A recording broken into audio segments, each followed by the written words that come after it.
Bonjour à tous et bienvenue dans ce nouvel épisode de WaveTech, le podcast où la technologie rencontre le business et l'innovation.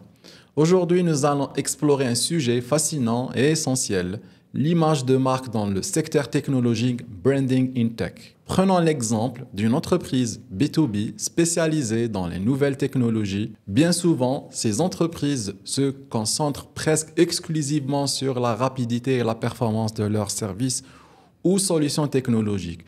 Mais que se passe-t-il lorsqu'elles mettent de côté l'aspect humain de leur marque pour privilégier uniquement la dimension technique? Pour répondre à cette question et bien d'autres, nous avons le plaisir d'accueillir Amoukaran Marish, consultant et formateur en branding et communication. Il partagera son expertise et ses conseils pour aider les entreprises tech à équilibrer leur approche entre innovation et connexion humaine. Bonne écoute et maintenant, let's talk technology. Bienvenue, Amoukaran, marhaba bik. Merci beaucoup Lamine, je suis très content d'être là, de discuter sur un sujet très important. Alors, la technologie, c'est pas juste une question binaire, 1 ou 0, c'est beaucoup plus que ça et puis on va essayer de donner des couleurs pour ce podcast. Pour commencer, Amoukaran, c'est quoi le branding? Branding déjà, c'est pas un logo, c'est pas une identité de marque, c'est pas une landing page, c'est pas où je fais beaucoup de bruit sur les réseaux sociaux. Ouais. Le branding est un processus stratégique pour créer une préférence et pour créer une certaine cohérence avec nos leads, nos prospects, mais aussi nos clients. Donc, le processus ADA, notamment dans le secteur technologique, il y a plusieurs leviers. Il y a un premier levier qui est la création de confiance, parce qu'on est sur un produit très souvent qui est lié aux données, qui est lié à la stratégie de l'entreprise. Donc, vraiment, comment établir ce lien de confiance?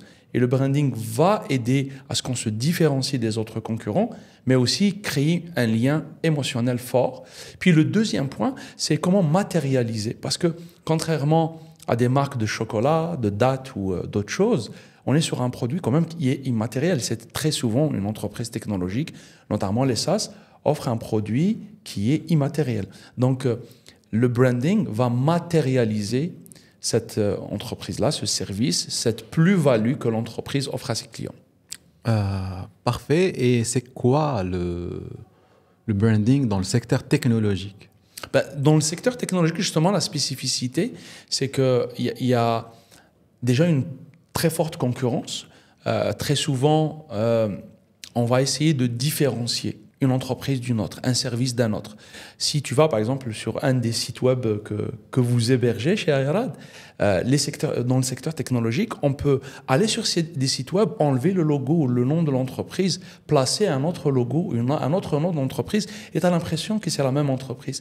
C'est problématique quand on a ça. Pourquoi? Parce que le branding ne peut pas être lié qu'aux aspects d'identité. On a les mêmes couleurs, les mêmes dessins, etc. Donc, c'est très important de créer une certaine différenciation. Le deuxième, en plus de l'intensité concurrentielle et KNF, le secteur technologique, c'est comment créer un certain lien de confiance avec nos usagers.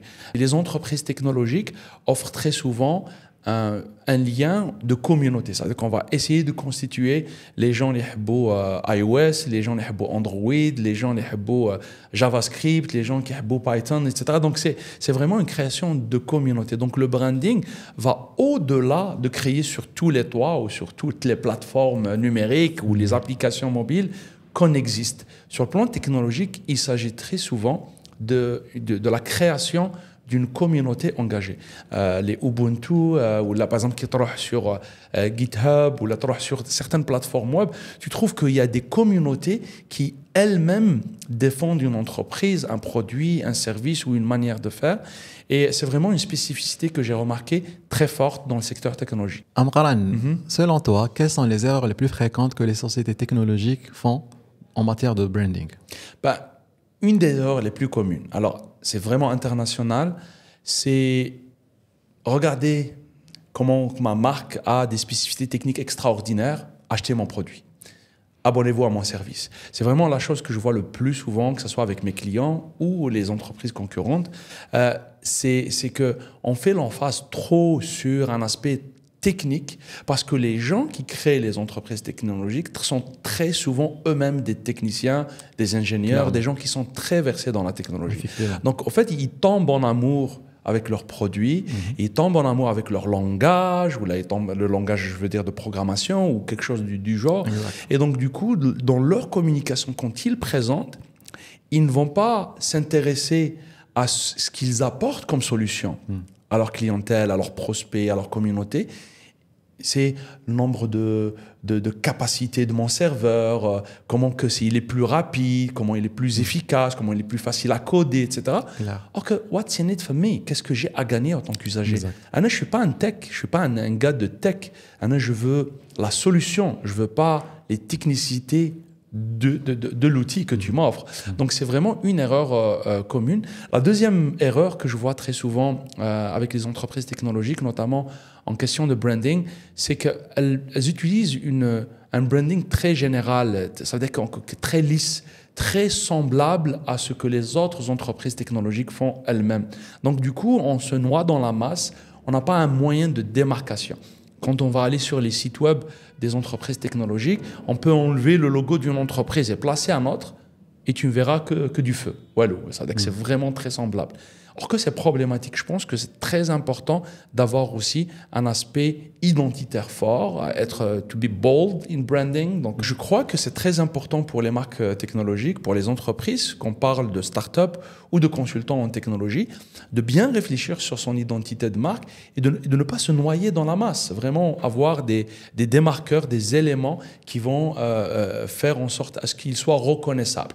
C'est-à-dire que finalement, le branding, c'est quoi le branding? Le branding, c'est créer une préférence, oui, c'est créer une communauté aussi, mais aussi c'est de se différencier des autres. Donc, très important de travailler sur ça. Donc, la troisième erreur aussi que je vois avec les entreprises technologiques ou, d'une manière générale, les startups, les consultants, les gens qui sont dans le secteur technologique, c'est que ils oublient aussi l'aspect émotionnel. Le branding, c'est une question de préférence, c'est une question d'identité, c'est une question de positionnement, mais c'est aussi un attachement émotionnel. Par exemple, quand j'ai une préférence pour un produit Apple ou j'ai une préférence pour un CRM particulier, c'est que j'ai une facilité à l'utiliser. Donc, il y a un aspect aussi émotionnel. Des fois, c'est une question aussi de valeur. Dernièrement, je cherchais par exemple une entreprise technologique qui offrait des services, mais qui était éco-responsable. Selon mes valeurs, en tant qu'usager, c'est important qu'il y ait un alignement. Et si je vois que l'entreprise, sur son site web, dans ses communications, ça les intéresse absolument pas, l'écologie ou l'éco-responsabilité, il y a une dissonance sur le plan de la marque. Donc, voici un peu les trois erreurs les plus communes que les entreprises dans le secteur technologique font sur le plan du branding. Donc, l'entreprise est composée de plusieurs personnes, le dirigeant, ou peut-être les dirigeants, les collaborateurs. Donc, les collaborateurs, je pense qu'ils seront les futurs ambassadeurs aussi, même les dirigeants, de la marque et de la branding awareness de l'entreprise. Absolument. En fait, l'entreprise est une organisation. Qu'on parle d'une université, qu'on parle d'une école, d'une entreprise, d'une start-up, c'est un ensemble d'individus. Et aujourd'hui, surtout sur le plan générationnel, quand je donne des formations, du coaching, je m'intéresse aussi à la perception de la communauté, c'est-à-dire comment qu'ils nous aperçoivent. Et notamment aujourd'hui, les nouvelles générations, les milléniaux, Z, Alpha, etc., donc les nouvelles générations s'intéressent beaucoup aux valeurs. Il ne parle pas que d'aspect technique, il s'intéresse beaucoup à ce que porte le fondateur comme valeur, à la mission de l'entreprise, à son impact sur la société, sur le monde. Donc, je trouve que le fondateur a un rôle crucial pour être le premier étendard, être le premier drapeau qui va porter la mission de l'entreprise. Donc, ça veut dire qu'il faut arrêter de mettre la vision, la valeur, les valeurs de l'entreprise juste sur le site et puis que les gens au sein de l'entreprise ne savent pas c'est quoi la mission de l'entreprise, ne connaissent pas les valeurs de l'entreprise. Claire. Il faut que ça soit porté et pour mobiliser les collaborateurs, qui d'autre incombe la responsabilité autre que les fondateurs, les dirigeants. Donc, je pense que c'est très important que le premier ambassadeur soit premièrement le gérant ou les dirigeants, puis ensuite que ça soit instillé au sein de l'organisation pour que tout le monde soit fier de participer, de porter les couleurs d'une entreprise à travers son branding. Amran, on parle souvent des avantages du personal branding, mais quelles sont les limites ou les risques? Alors effectivement, Lamine, il y a beaucoup d'avantages à utiliser l'image de marque personnelle du fondateur pour renforcer l'image de marque corporative. Mais effectivement, il y a aussi des risques liés à un usage excessif de l'image de marque, au personal branding du fondateur. Premièrement, si c'est pas aligné. Donc imagine que on a un fondateur ou un gérant qui a une image de marque dans une direction et que l'entreprise va dans l'autre direction.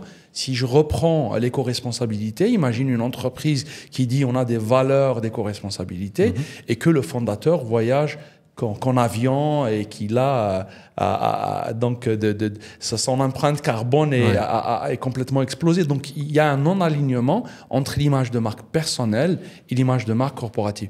Un autre risque, c'est que le fondateur ou l'image de marque personnelle qu'on va utiliser est de loin plus forte que l'image corporative. Donc ça crée aussi un non-alignement dans le sens où on a une confusion. Est-ce que c'est l'entreprise du fondateur? Est-ce qu'il y a d'autres gérants?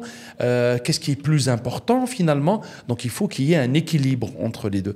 Et puis le troisième risque, je dirais, si le fondateur par exemple quitte, fait son exit, ou si c'est juste un gestionnaire et qu'il quitte l'entreprise, on est vraiment dans une situation très compliquée parce que l'image de marque de l'entreprise n'est pas au niveau de l'investissement qu'on a fait sur l'image de marque personnelle et du coup, ça apporte vraiment des risques conséquents pour l'entreprise. Donc moi, je dirais le plus important, c'est d'équilibrer entre l'image de marque personnelle, que ce soit du fondateur, du gérant ou même, je dirais, de l'équipe dirigeante et des collaborateurs de l'entreprise d'un côté, et de l'autre, une image corporative humanisée, une image de marque corporative qui va au-delà des slogans pour aller porter des valeurs très intéressantes qui apportent des solutions pour la communauté.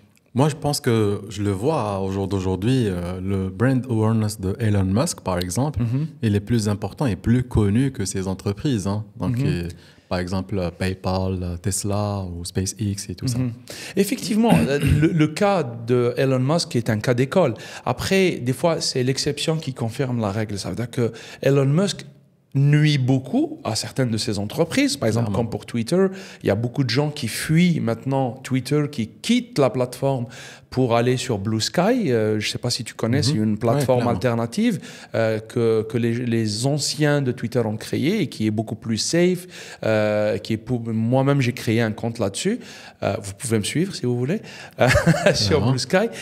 Mais de l'autre côté, Elon Musk apporte beaucoup de crédibilité. Ça veut dire que dès qu'il touche à un projet, même si le projet paraît audacieux, irréaliste, on dit mais c'est le gars qui envoie des fusées, qui les rend intactes sur le truc. C'est le gars qui a révolutionné le marché automobile. Donc il apporte aussi, même si il est un petit peu bizarre, je dirais, pour ne pas utiliser le mot fou, mais ça reste quand même que quelqu'un qui apporte beaucoup de crédibilité et que l'écosystème des investisseurs, les gens qui sont dans la Silicon Valley, respectent beaucoup. Donc il y a des risques.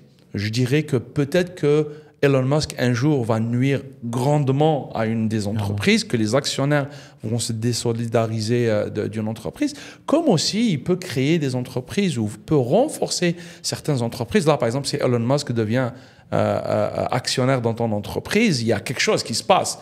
Je ne sais pas si tu le veux ou pas, mais ça va faire une révolution en Afrique. Pourquoi il s'intéresse à une entreprise en Algérie?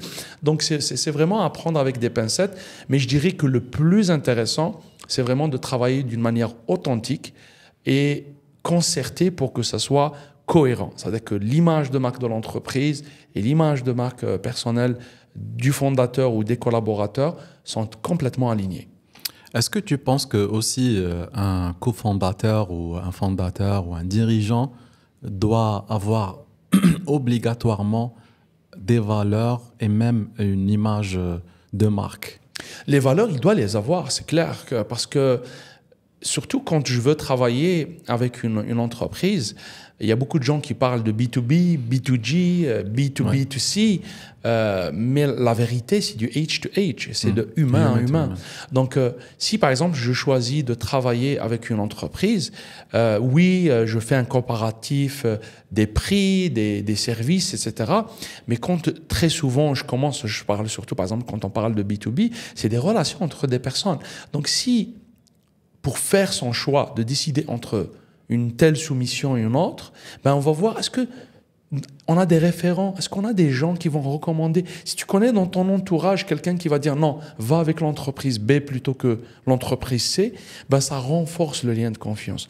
D'où l'image de marque, d'où les valeurs qui sont absolument à avoir et à chérir pour n'importe quelle entreprise. Bien évidemment. Donc, est-ce que tu penses qu'avec LinkedIn, Twitter et tous les autres réseaux sociaux, est-ce que l'image de marque d'un dirigeant est importante sur ces réseaux? Ces réseaux, la chose que je dis quand j'accompagne, moi, des dirigeants d'entreprise, notamment dans le domaine tech, ça veut dire que j'accompagne des startups, et je leur dis que it's your biggest asset. C'est vraiment votre premier attribut que vous avez. Quand une entreprise technologique ou autre se lance, ben, la première chose sur laquelle on investit, c'est les fondateurs, c'est leur image de marque. Si on voit par exemple les investisseurs, les angel investors, ou même dans les émissions de télé où les gens vont venir pitcher leur entreprise, oui, on vérifie les chiffres financiers, oui, on vérifie le sérieux de la technologie, oui, on vérifie l'étendue du marché, et puis est-ce qu'il y a vraiment une rentabilité. Mais si vous remarquez, si vous analysez, les gens qui réussissent vraiment à lever des fonds, c'est ceux qui ont travaillé sur leur image de marque. C'est ceux qui arrivent à séduire par leur passion, par leur connaissance fine des sujets. Donc, c'est très important. Donc maintenant, une fois qu'on s'est décidé de travailler sur notre image de marque personnelle, il faut choisir les outils.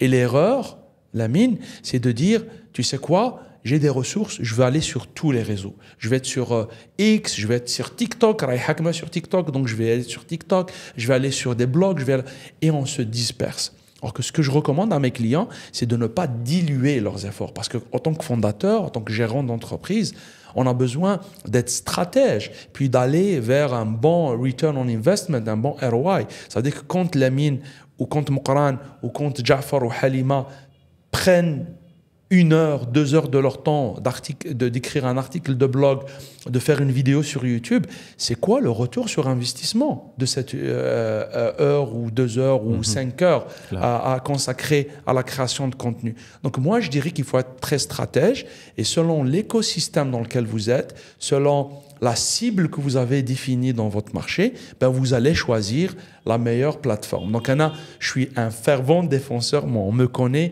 Il y a des gens qui m'appellent Monsieur LinkedIn. J'aime pas beaucoup ce terme, mais j'aime beaucoup cette plateforme parce que il y a très peu de créateurs de contenu. Il y a plus d'usagers sur Facebook, sur TikTok, sur d'autres plateformes.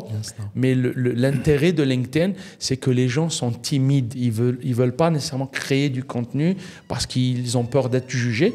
Donc là réside une vraie opportunité pour les leaders d'impact, les startup founders, les spécialistes en tech qui nous regardent, qui nous entendent, pour vraiment se positionner sur une plateforme qui donne un bon reach et qui donne une bonne portée organique sans avoir à payer quoi que ce soit.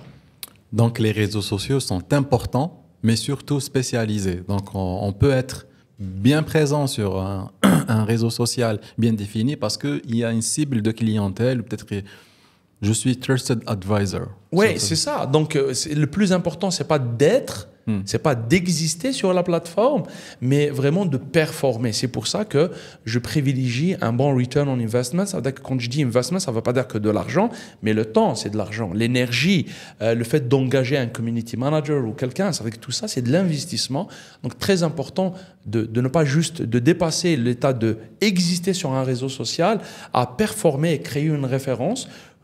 Et ce que je dis, c'est que ce qu'on cherche en tant que leader, on ne cherche pas de la notoriété. En tant que leader, on cherche de l'autorité. En tant que En tant que leader, par exemple, moi, dans la question de l'image de marque, je ne veux pas être le plus connu. Ça ne m'intéresse pas que je puisse avoir des millions de followers. Ce n'est pas ce qui m'intéresse. Ce qui m'intéresse dans les 30 000, les 50 000, les 100 000 personnes qui peut-être interagissent sur mes contenus, qu'ils me préfèrent et qu'ils pensent que je suis vraiment quelqu'un de crédible et quelqu'un avec qui ils aimeraient travailler. C'est ça qui est intéressant pour moi. Donc, je privilégie l'autorité à la notoriété et c'est ce que je recommande à tout fondateur ou à tout professionnel dans le domaine technologique. Très bien.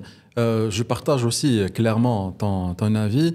Quand j'ai tout à l'heure parlé sur le Trusted Advisor et versus donc l'image de marque de la personne, donc on peut définir aussi le Trusted Advisor qui est le conseiller, le super conseiller d'une entreprise.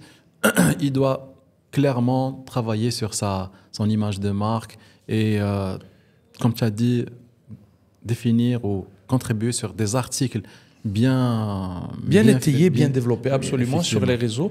Et d'ailleurs, un autre aspect que j'aimerais ajouter à cela, quand on dit Trusted Advisor, donc c'est un conseiller dont on fait confiance. Et finalement, l'image de marque personnelle, notamment avec les réseaux, c'est vraiment aller chercher cette monnaie, cette nouvelle monnaie, the new currency, qui est la confiance, trust. Parce que la confiance s'acquiert, mais aussi on peut la perdre.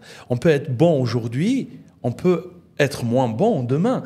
On peut nous faire confiance aujourd'hui, puis la confiance, parce qu'il y a un non-alignement, parce qu'il y a une erreur, parce que tout simplement on disparaît des réseaux sociaux pendant 1 an ou 2 ans, ben les gens vont créer... Ils ont des alternatives, donc ils vont aller voir d'autres personnes. Donc c'est très important d'avoir cette rigueur dans l'élaboration, dans le travail sur l'image de marque de n'importe quel leader, de n'importe quelle autorité, une personne qui a une plus-value à apporter à l'écosystème, et puis être rigoureux avec ça. Parce qu'il y a des gens qui me contactent, « Amqran, on aime ce que tu fais, est-ce que tu peux nous aider? Tu fais notre identité de marque, ça veut dire qu'on khalsok pour, par exemple, 1 semaine et ils disparaissent. » Je leur dis, je ne veux pas ça. Ça ne fonctionnera pas. Même si je t'aide à élaborer ton positionnement, même si je t'aide à travailler sur ton identité de marque avec des graphistes, avec une charte de couleurs, avec un style d'écriture, etc. Mais si tu ne t'engages pas, if you don't commit à ce que tu travailles sur ton image de marque et que ça soit cohérent, ça veut dire que le Lamine que je vois sur YouTube, il faut qu'il soit le même Lamine que je vois dans la rue, ou que je rencontre dans un meet-up. Donc c'est très important de travailler sur ça dans la durée pour créer vraiment cette relation de confiance, devenir pas juste un trusted advisor, mais trusted tout court, quelqu'un dont on fait confiance. Oui, c'est clair. Amqran, est-ce que tu peux nous parler sur l'intelligence artificielle, l'IA? L'IA, pour moi, il y a 1 semaine, j'étais engagé pour donner des conférences et du coaching à un certain nombre de startups dans le domaine de la santé. Donc, comment utiliser l'intelligence artificielle et les outils technologiques pour révolutionner, pour améliorer la situation dans le domaine de la santé en Algérie. Et c'est exactement ce que j'ai dit. J'ai dit, il faut arrêter d'utiliser l'IA comme un buzzword. Ça veut dire que tout le monde aujourd'hui, si tu as besoin de chercher de l'investissement, si tu as besoin de paraître cool avec tes amis, si tu as besoin de quoi que ce soit, tu vas juste utiliser le mot magique IA et ça fonctionne. Il faut arrêter avec ça et à la place, réfléchir d'une manière sereine sur qu'est-ce que ça porte, qu'est-ce que l'IA, l'intelligence artificielle peut nous apporter en tant que marketeur, en tant que fondateur ou en tant que spécialiste en technologie. Et je pense qu'il faut utiliser l'IA, donc on parle d'utilisation, il faut considérer l'IA en tant qu'outil et pas en tant que fin en soi. Exact. Donc que les solutions, y compris sur le plan du branding, it needs to be purpose-driven, pas tools-driven. Donc, on ne va pas essayer d'utiliser les outils pour dire, par exemple, je veux brander mon entreprise, ok? J'utilise l'IA comme procédé technologique dans mon processus. Pour que ça soit cool, je vais dire sur une entreprise en IA. C'est pas ça. C'est pas ça le branding. Le branding, c'est comme j'ai dit, vraiment comment aligner, accrocher, connecter la communauté que je cible avec mes solutions. et créer justement ce lien de préférence. Donc l'IA, pour moi, est un excellent outil, c'est un multiplicateur, c'est un facilitateur de l'outil. Donc je pense que aujourd'hui, en termes de branding, l'IA nous donne l'opportunité d'hyper personnaliser le parcours du consommateur ou de l'usager. Donc, on peut créer du storytelling selon avec l'usage des données. Par exemple, dans mon entreprise technologique, j'ai plusieurs personnages et plusieurs cibles de clientèle donc différentes, avec des mentalités différentes, avec des besoins différents. Et ce qu'on faisait avant, en termes de branding, c'est qu'on n'avait pas les moyens de personnaliser notre message pour tout cet éventail de personnes. Ben maintenant, avec l'IA, parce qu'on a le data, on a les données, on peut savoir que de la frange de la société, ils préfèrent ça. Les gens qui ont tels outils, par exemple, je peux personnaliser. Je donne un exemple concret.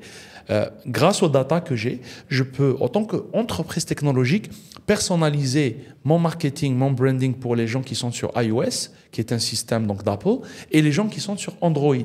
Grâce aux données que j'ai compris en termes de deep learning que je vais faire sur mes données, pour comprendre qu'ils ont éventuellement une manière de faire, une manière d'interagir sur mon application, une manière de travailler qui soit par exemple différente. Donc l'IA, c'est vraiment cas par cas, des cas d'usage pour vraiment faciliter, personnaliser un peu plus notre parcours client. Damqaran, Naam. quel conseil tu vas donner pour une société ou une start-up qui n'a pas travaillé sur son branding? Ben, d'être cohérent. Première chose, c'est d'y aller étape par étape. De ne pas brûler les étapes, de ne pas tout de suite créer son logo, aller sur un hoster, créer un nom de domaine tout de suite et dire là, c'est bon, j'ai fait le branding. Donc, commencez déjà vraiment par avoir une meilleure clarté de votre entreprise, de son benchmark pour savoir qui sont les autres joueurs dans l'écosystème, qui sont les personnes qui les inspirent. Donc, travailler vraiment sur ça. Une deuxième étape serait de travailler sur une vraie identité de marque. Donc, on ne parle pas que d'un logo, d'une couleur, puis classe. Donc, c'est vraiment le tout. J'inclurai là-dedans le lien entre l'image de marque des fondateurs et l'image de marque de l'entreprise. Comment le ton de la voix. Est-ce que, par exemple, mon entreprise, elle va tutoyer ses usagers ou est-ce qu'elle va les vouvoyer? Est-ce qu'on va parler avec humour ou on va être très formel? Tous ces aspects sont très importants donc, dans l'identité de marque. Une fois qu'on a fait ça, il faut se donner des objectifs, des objectifs y compris sur le plan marque. Où est-ce qu'on veut s'installer? Sur quelle plateforme? Est-ce qu'on veut créer une communauté? Donc vraiment d'utiliser des objectifs clairs. Une fois travaillé sur ces aspects, vraiment d'avoir une présence active. Ça veut dire que l'erreur que je vois beaucoup avec les startups, avec les fondateurs, surtout c'est ceux qui commencent, c'est qu'ils peuvent donner un sprint très intéressant sur les réseaux sociaux où ils peuvent éventuellement publier plusieurs fois par jour. Et d'ailleurs, ne faites pas ça parce que c'est pas intéressant. Les algorithmes n'aiment pas ça. Et puis disparaître, ça se mêle parce que j'avais trop de choses à développer à côté, etc. Et puis on oublie ça. Donc ça, c'est pas bon. Le plus important, c'est d'avoir une cohérence, de donner rendez-vous à sa clientèle, de donner rendez-vous à sa communauté d'une manière structurée. Et puis, bon, il y a plein d'autres choses. Je ne vais pas faire un cours magistral de cas tout de suite, mais je finirai par un point très important qui est la mesure. Ça veut dire qu'il y a un terme que j'utilise, que j'ai moi-même appris, « If you can't measure it, you can't improve it ». Donc, si tu n'arrives pas à mesurer ton progrès, si tu ne sais pas où est-ce que tu en es par rapport à tes concurrents, par rapport à ta clientèle, par rapport à ta part de marché, ben ton branding, tu es en train de marcher dans une forêt noire où tu ne vois pas est-ce que tu pars au nord ou là au sud. Très problématique. Donc, moi, ce que je conseille, les startups, les jeunes qui commencent, donnez-vous des objectifs, soyez clairs dans votre tête ce que vous voulez, faites la différence et le lien entre votre image corporative et votre image personnelle pour humaniser votre marque, pour que vous soyez attachant. Alors j'aime beaucoup cette start-up parce que son fondateur, il a telle valeur, parce qu'il a une fine connaissance de telle ou telle spécialité. Donc vraiment travaillez là-dessus, puis ayez peu, mais bien en termes de présence digitale.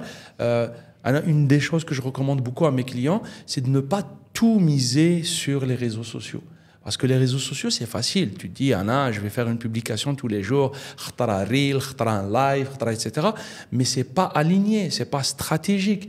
Donc, à la place, moi, ce que je vous recommande, les gens qui m'écoutent, c'est de créer des communautés. Donc, par exemple, avoir une infolettre. C'est des newsletters.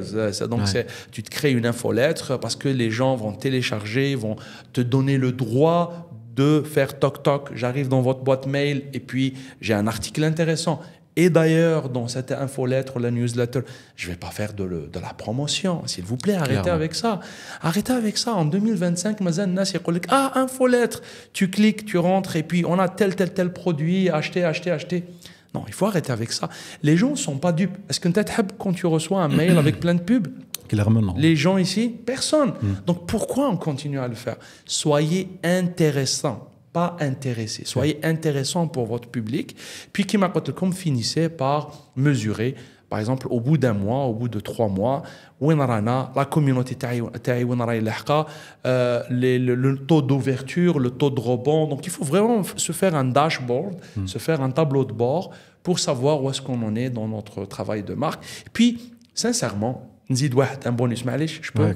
Le bonus, c'est prenez plaisir. Ça veut dire que le branding, c'est pas juste une question de bourrage, de crâne, blé, on est les meilleurs. Il faut aimer sa marque. Par exemple, mon entreprise, j'aime ce que je fais, j'aime l'impact que j'ai auprès des entreprises, auprès des professionnels, parce que je change leur vie, modestement, mais quand même, je sens ça. Donc, il faut aimer ce processus-là, au lieu de considérer le branding en tant que « lazim nahqan ba'd hadak l'infolettre », etc. Mais imagine si tu dis « j'ai une idée merveilleuse et j'aimerais partager ça avec ma communauté ». C'est pas la même vibe. Donc, j'espère que ça va être utile. Et puis... Oui, mais non, je partage. Là, il y a un mot aussi que je retiens, c'est d'être smooth, comme il dit Simon Sinek. Donc, zero moment of truth. Donc, il faut rester dans le top of mind des personnes à travers, bien évidemment, ses valeurs, son travail, sa qualité du rendu du produit. Et bien évidemment, à la fin, créer ce branding en amont. Bien évidemment, parce que l'aval, il viendra après. Bien évidemment, après, il y a des communications à faire, comme tu as bien expliqué tout à l'heure, sur tous les aspects. En tout cas, je te remercie infiniment, Amokran. Donc, je rappelle qu'on a fait un MBA ensemble il y a une dizaine d'années. On s'est connus là, on a travaillé ensemble quand tu étais chez Nike en tant que directeur marketing. Et j'ai pris beaucoup de plaisir, en tout cas, discuter sur le branding, l'image de marque ou personal branding, donc de la personne en tant que telle. Et j'espère te retrouver incessamment. Inch'Allah. De toute façon, ce qui est bien avec le digital, c'est que la communication ne s'arrête pas. Donc, j'invite toutes les personnes qui écoutent ce podcast, qui le regardent, en différé, de nous contacter. C'est très facile. Vous pouvez juste googler mon nom, Amqaran Marish, sur Google. Sinon, une des plateformes que j'aime beaucoup, c'est LinkedIn. Donc, vous pouvez m'écrire un petit message en posant des questions, me faire juste un petit coucou, le podcast, et puis ça me fera vraiment plaisir. Merci beaucoup, Lamine, pour l'invitation. Un plaisir partagé. À bientôt. Très bientôt. Salut. Pour tous nos auditeurs, nous espérons que cet épisode vous a donné des clés pour réfléchir à la manière dont vous pouvez humaniser votre propre marque tech et renforcer la connexion avec vos clients. N'oubliez pas de nous suivre sur vos plateformes préférées et de vous abonner à WaveTech pour ne manquer aucun épisode. Bien sûr, continuez à innover, à vous connecter et comme toujours, let's talk technology. À bientôt.